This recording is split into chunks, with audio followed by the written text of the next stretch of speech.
នេះជាអាសនៈខ្ញុំប្រកាសណាអាសនៈប្រពុត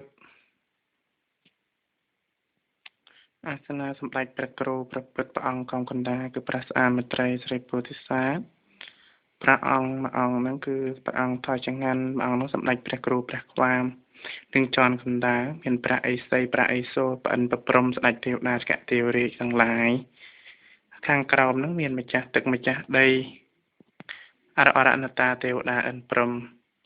ខាងលើរៀបមានចិត្តត្រួតមួយគូបាយសេក8ដើមបាយសេក10ដើមបារវ៉ាសម្រាប់បូជាដល់ព្រះពុទ្ធពធប្រសង្ឃ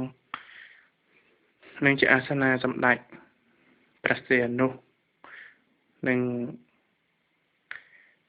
ទេវតាទេវបុត្រទាំងឡាយលោកចុះថ្វាយបង្គំសម្ដេចព្រះគ្រូ